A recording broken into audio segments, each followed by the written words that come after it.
This member of Molog's mob, the Stalagsquig, is not much more than a rock. As such, it has only a few features other than the slavering tongue and the shadows of its craggy shape.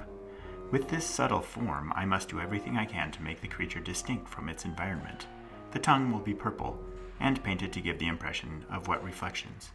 The shadows will also be purple to give the sense of a dim subterranean crevice where the cold blue light above contrasts with the warm and mysterious light below.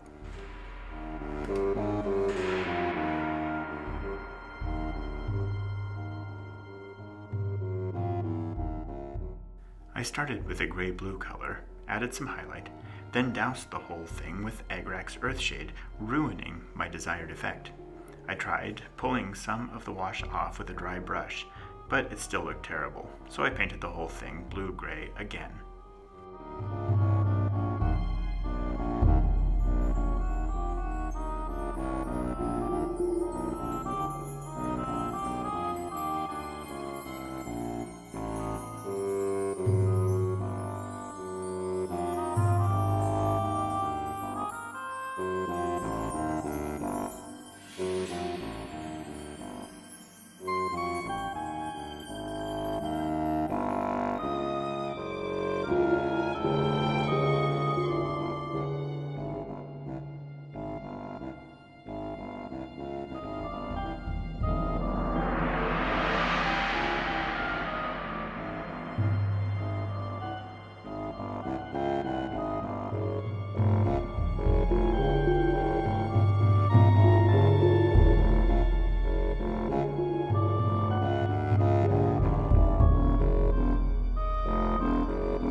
The purple tongue received a gradient where it curled over to about 45 degrees.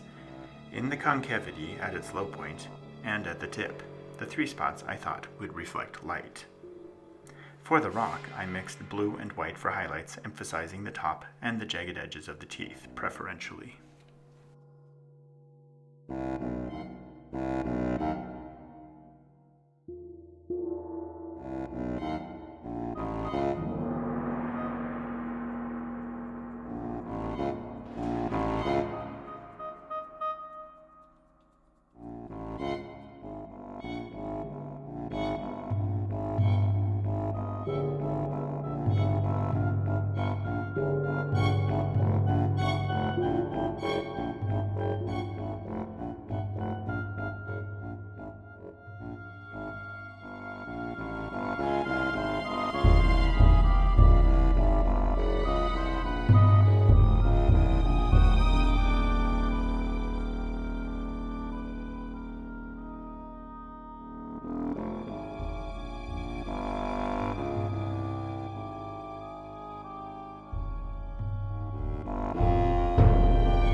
The next step was a purple shade beneath every overhanging lump of rock.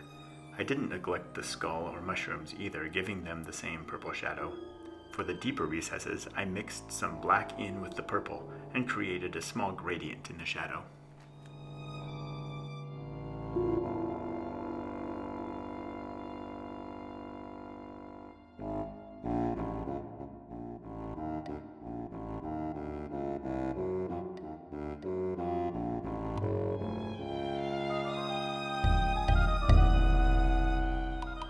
As this is a minor character, I am happy with the result.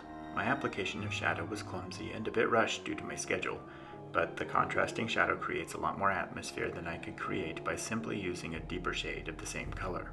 I will continue to use this technique with the aim of becoming more proficient.